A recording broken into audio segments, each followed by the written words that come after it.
Liverpool confirmed today Virgil Van Dijk signed for the club reportedly for $100 million from Southampton, and he's been given the number 4. And you take a look at the famous 4s of the past. Of course, there's only one real name on that list, and that's at the bottom. There he is. There it is. Stevie Nicol wore, of course, the 4 at Liverpool.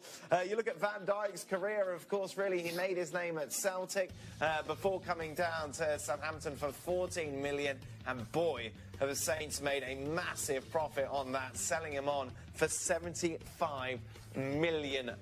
A lot being made about the price tag, Craig. Yeah, didn't we have a photo of Steve Nicol holding a shirt? Somewhere. No. It's black and white, if there was. Yeah, I mean, we talked about this before we came on air. I'm not shocked. Nothing shocks me now in the modern game with the price tags of players, right? It's just absolutely crazy. You know, 75 million, but that's the way the game's gone. They've courted the guy for a while. I don't know why everybody thought this was such a big surprise. People say, no, this one's come out the blue. It's not. I think what the surprise was how quickly Liverpool were able to get it done. And I think the reason, because we started hearing rumours about maybe Manchester City and Chelsea, so Liverpool have pulled the trigger early to get this done. Craig, not surprised, are you? No. Not surprised by the price at all. Do I think Virgil van Dijk is a £75 million player? No. But the market went absolutely crazy in the summer, and now you can't really put your finger on what players are worth in the game today. And as much as centre-halves are needed across the board by almost everybody, especially Liverpool, it makes perfect sense. It fits the need. They've got the money quite clearly set aside for it. You've got to spend it if you've got it. I think he's perfect for Liverpool. I think that, look, we've been saying on this show for a long, long time that he's got to fix the back four, and I think this is a piece where he brings this player in. How good is he? Well, I'll tell you how good he is. When I saw him playing at Celtic and when he came down to Southampton, I wasn't too sure when he first came into the Premier League. But as he's progressed, I think he's a top centre-half. I think he makes good decisions. I think he makes players around him better. And I think that this is just what Klopp needs at the heart of that defence. Who will he partner him with? Well, we'll have to wait and see, but I think this is a massive help for Liverpool. But he's not playing that much football in the last couple of years. And I think what we have here is another scenario where, in some sense, and this might sound a little crazy at 75 million sterling, is that the jury's going to be out a little bit until he puts the performances on the field. And I'll tell you why. Because clearly there's been a lot of Southampton players going to Liverpool. One of them was Dejan Lovren, who was doing very well for Southampton. He goes to Liverpool, makes mistake after mistake. Celtic are a big club, but the standard of the league is not great. He comes to England, there's a bit of pressure at Southampton, not a lot. Does well, as Paul said. Now he goes into kind of the lion's den, where the focus, top end of the Premier League, Champions League, cup competitions, is on you every week. Can you make that difference to the Liverpool team? Yeah. Are you the answer? No, Can you work with Joel Matip? He's got to, That's why the jury's still out. Everybody knows when balls come into the box at Liverpool, they're going to concede. That was the thought process a few weeks ago. When he comes in, you're absolutely spot on.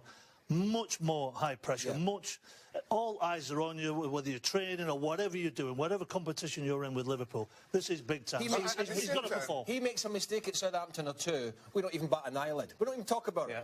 It's not even on the radar. He makes 2 mistakes at Liverpool in the first couple of games. We're on it all the time. Here's the thing, Lovren was a much better defender at Southampton than Van Dijk ever was, I think. And now that's going to be the big thing, because Lovren comes in at Liverpool and we obviously know what's happened there. Is there a concern it could happen for Van Dijk as well? Of course there is that concern. But if I'm sitting in Virgil van Dijk's shoes right now, and I'm going into Liverpool, I'm thinking, I can't be worse than the centre-halves they have. So I come in with at least that little bit of a confidence. Is that your mentality when you're a goalkeeper? Absolutely. Listen, he's not taking over from Bruce and Palace. He's not taking over from Ferdinand and Vidic. He's going in. It's Lovren we're talking about here. Surely you feel I could come in there and do a better job than what Liverpool have on their books right now. It's up to Klopp now to partner him with the right. Well, but Joel Matip. Whoever he selects, it's got to be, and he's got to have the protection. It's not going to be Lovren or Klavan. Can't be. By the way, there's no hiding now for Klopp, is there? If with the defensive issues, you spend a lot of money. Well, yeah, but he still needs a goalie. And he's still got goalkeeper and fullback to worry about.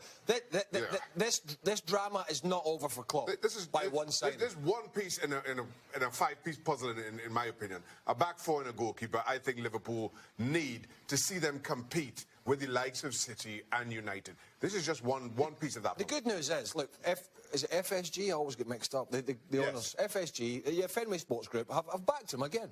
Right, they've backed him, they've said to him, right, we're backing you. You're here for the long run. We're backing you. You've got Keita coming in the summer. Yeah, but Coutinho's going, isn't he? I would imagine so. Not in January.